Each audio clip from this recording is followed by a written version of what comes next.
friends. Today's video is going to be different than the vlogs and family videos that we've been making because I wanted to talk about my MS diagnosis and some of the things that have happened over the past couple years and how we got to this point. For those of you that don't know us, my name is Helen. My husband James and I have a 2.5-year-old and a 1-year-old. Wow, that's weird. If it looks like I'm on my phone, it's because I am. I took notes for all the points that I wanted to make sure that I talked about. So March 4th, 2018, my husband James and I went to lunch with our son Kagan because he was our only child at that time. He was 5 months old. He had just turned 5 months. We got there. I wasn't feeling the best, but I wasn't feeling bad. I jumped out of the car, ran in because anybody that knows us knows that we love food, and I was trying to beat this elderly couple to the door. I've run into Longhorn and I got in and I was like, all right, but I thought that it was because I had jumped out of the car too fast, ran in, whatever it was. And we got inside and James came in and met us at the table and my hand was shaking. And anybody that knows us know that we joke around sometimes a little bit too much, and he thought that it was just my nerves or whatever it was, and he was like, all right, Edward, shaky hands, put the hand down. I was like, all right. You know, we didn't think anything of it because if I get cold, I shake. If I do anything really, I would get kind of shaky, but this was like serious, but we didn't take it seriously. Afterwards we got in the car and we're on the way home, and I started to get a weird pain in my lower back, well, middle back, and on the car ride home, which was about 20 minutes, it started to progressively go further up into my shoulder, into my neck, down my back, and I was telling James I didn't really feel too well. We got home and we lived in a 3rd floor apartment at this time, so really not the best place to have a medical issue. But we get out and I'm telling James that I just don't feel good and I'm still very shaky. And I got out and realized that my right leg I was dragging, but because I was in the car I didn't know that I was starting to lose feeling. So we actually lived right across the street from an urgent care, and then right across the street from that was a standalone ER. So we went to the urgent care not knowing what was going on, and they sent us directly over to the ER. We got in there, they immediately took me back, and the doctor that was on call that day came in and told me that I had a pinched nerve. So I asked, you know, what pinched nerve would cause like all this to happen? What muscle and nerve in my back would cause a pain going up into my neck and then also losing feeling down into my leg? And he was just very, very standoffish and rude. And they did a CT scan, and I said that I wanted to talk to a different doctor, and I wasn't trying to be rude or anything, but I just wanted to feel like I was being taken seriously. So I don't know about where you guys live, but here in Charlotte, they actually have all of the hospitals connected in a way, if they're in the same group. Like here it's multiple different locations of the same hospital, and the one that I was at was just a standalone ER. So they brought in a computer that had a neurologist from the other hospital. So here in Charlotte there is a main hospital in the center of the city. Right outside of that there is a still large hospital in Pineville, and then there is a standalone ER close to where we were living. I was at the standalone ER, and they brought in a computer with a neurologist from the hospital in Pineville, and she said, this is not a pinched nerve. I think that you're having a stroke, and if it's not a stroke, we don't know what's going on, but we're going to transfer you to this hospital so that we can take better care of you. You know, something is clearly going on and it's not a pinched nerve. So within, I would say probably 10 minutes, I had progressively lost feeling in my right arm and my right leg and up into my neck and my face, and it was just progressively getting worse. By the time the EMS got there for transfer, I couldn't move my right side at all.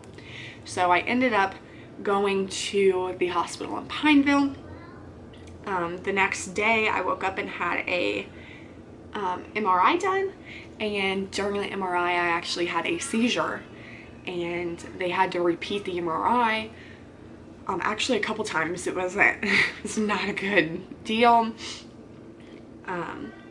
And throughout all this, they had tried a couple different things with steroids and different medications, and the feeling wasn't coming back. My blood pressure had started to go up. I've never had a problem with blood pressure at all, but my blood pressure started to go up, and this had been about 3 days in the hospital at this point, and my face started to turn really red. Still had no feeling in the right side of my body, and we were just very, very trusting in the doctors and the nurses that I was in the care of. The next day, they told me that I could get out of bed with James pushing me in a wheelchair. So we did that, and to see the outside of a hospital room was amazing, even if it was just the hallway of the hospital.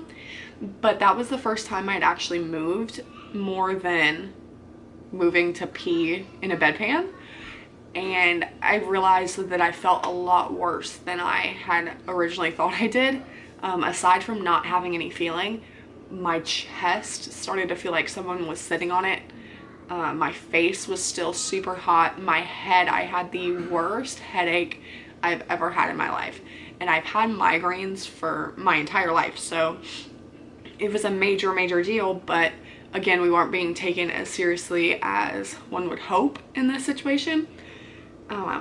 I felt super, super tired. So the next day rolls around, and I told James that I felt like I was dying. I said, I don't know what's going on. I genuinely think that I'm going to die.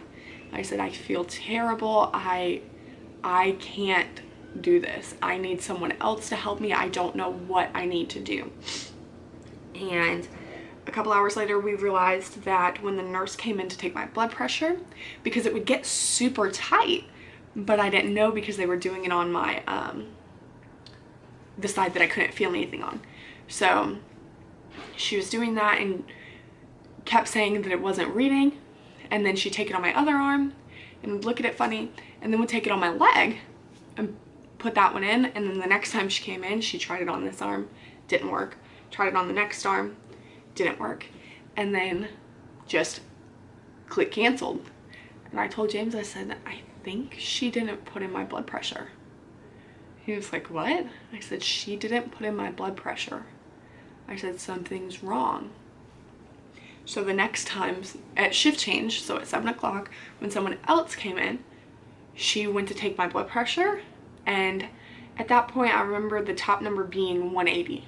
So for those of you that don't know, your blood pressure should be around 120/65 or 120/70. And the top number was 180. And I looked at it, and she kind of looked at me and did it on the other arm, and again canceled it out and walked out. And I told James, I said, they've been canceling it. I said, my blood pressure is too high.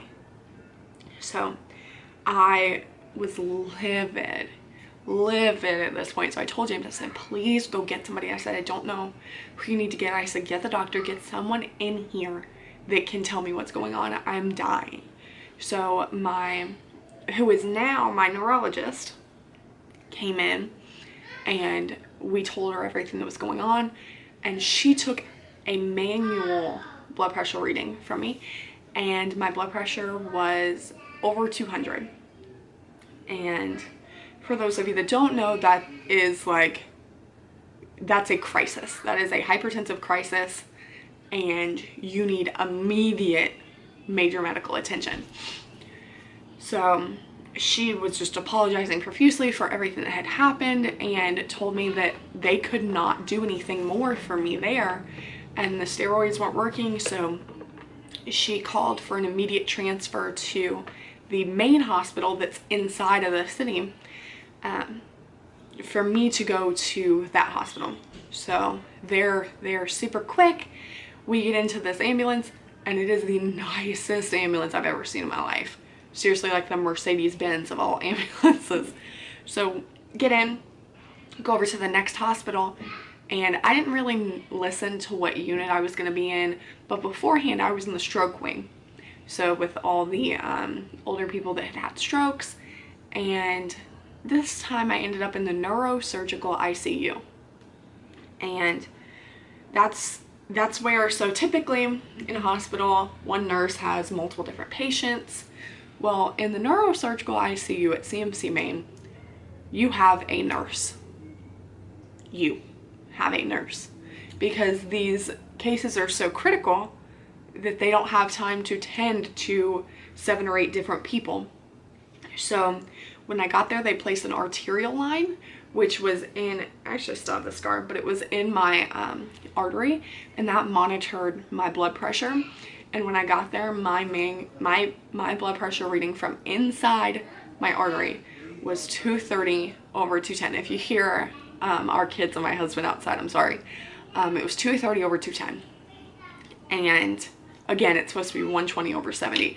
So the doctor came in and told us that he had never seen someone with that high of blood pressure still be conscious, and that they were so sorry that this had happened. And just, they were going to fix this. Smoke detector just went off. Whenever we open our oven, for some reason, there's nothing burning, but it just goes off. James is making breakfast. But yeah, so 230 over 210, they placed the arterial line, and then they placed a port in my neck for plasmapheresis. So plasmapheresis is basically where they take your blood out, clean it, and put it back, which is no easy feat. This port in my neck went down into my heart. I'll also insert pictures here of the arterial line that was in my arm and the one in my neck. When they did that, they put a huge piece of adhesive around it, and I'm extremely allergic to adhesive. So on top of having all this going on, now I have this huge rash on my neck that once I got out of the hospital burned so bad because it was literally like raw. But I had the plasmapheresis treatments done every other day for about 2 weeks. So I had them done 5 different times, 5 rounds of plasmapheresis, which means that was about 10 days. And they weren't working. When we got there, they started out saying, hey, we're gonna get this fixed, or you're gonna be fine, we're gonna get you home. And by the end, they had gone from, we're gonna do this, it's gonna be great, to, we already rang your insurance, we can transfer you to an inpatient rehab facility. Meaning that I would just be there, learning how to live. Because I was going to be partially paralyzed for the rest of my life. And they didn't know how to fix anything, and they were just very sorry. And I had occupational therapists and physical therapists coming in every day trying to teach me basic things like how to brush my teeth, how to stand. Started to feel so bad, just so genuinely bad. And one day, after my 5th round of plasmapheresis, I had fallen asleep. I woke up and had like a major come to Jesus moment. I was bawling, and I don't know what your beliefs are, but these are just our personal beliefs. I was never super into church. My husband definitely was, but I had a major come to Jesus moment. I was bawling, and our 2.5-year-old son now was 5 months then. Well, throughout my stay in the hospital, he turned 6 months. And for those of you that don't have kids, it's a huge pivotal time in kids' development. While I was in the hospital, he learned to sit up on his own. He crawled for the first time. He tried solid foods. He did so much. He was starting to say different words, and I was not there. He couldn't come to the hospital because it was flu season, and when you're in the neuro ICU, no one's allowed there anyways unless it's 1 adult or 2 adults at a time. So it was huge for me, and I just basically begged God to let me see my son. I I didn't know why we would have this miracle child and me not be able to raise him. I felt like that was super, super unfair, and I know that's really crappy, but I was just bawling and basically begged God to heal me. And I fell back asleep, and I woke up, and my husband has a text tone, like a specific text tone on my phone, and it was up above my head, because you know in hospitals, like, they never put the bed next to an outlet, but my husband's text tone went off, and I grabbed my phone, not even thinking about it, and it was with my right side. And I was like, oh my God, am I dreaming this? Like, what's going on? So I started calling for the nurses, and no one was coming in. And then my occupational therapist came in, and I was like, hey, not to alarm you, but I can, like, do things. And he was like, what? I said, not to alarm you, but I can move my arm. I sat up on my own. I don't know how much I can do because I didn't want to get out of bed, but I can move stuff. And I was like, all right. So he helped me get out of bed, and we walked down the hallway. We walked down the stairs. We came back up the stairs. We walked down the hallway again. He set out these little cones that I had to step over. I went and got back in bed. And when I tell you it was a complete 180 from how I had felt before, obviously my muscles were starting to deteriorate really because I'd been in the hospital for over a month. But I felt like a functioning human again. And the occupational therapist told me that on his paperwork, and he showed it to me, that his paperwork said that I was in a vegetative state. So there was no reason that I should be walking at all. That I shouldn't be able to move, that I shouldn't be able to do any of this. So throughout all of this, my MRI showed that I had lesions on my brain. And lesions basically mean that a part of your brain fries out and there's damage there. And the lesions on my brain at that point controlled the right side of my body. And there was nothing really they could do after that.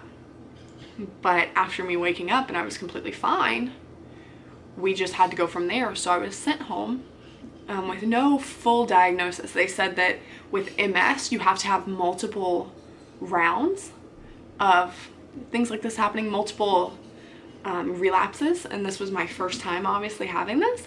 So we did that, and I got to go home, and I got to see my son, and it was actually really sad because when I got home, he didn't know who I was, and he screamed and screamed and screamed, and he had no clue who I was because I hadn't been there for a month, and that time is so pivotal for children, and he had no clue who his mom was. He only wanted my husband and my husband's dad, so my father-in-law.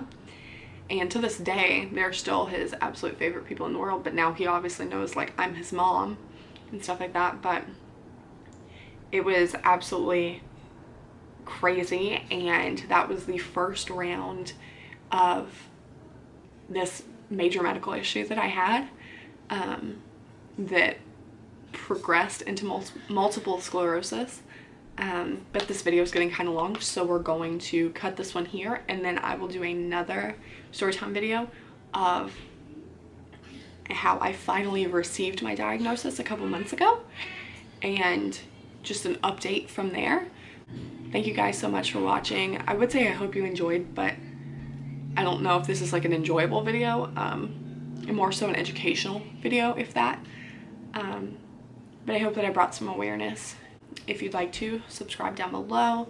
We put out multiple videos every week, and I will probably be updating the next video probably sometime next week. So have a great day. Bye.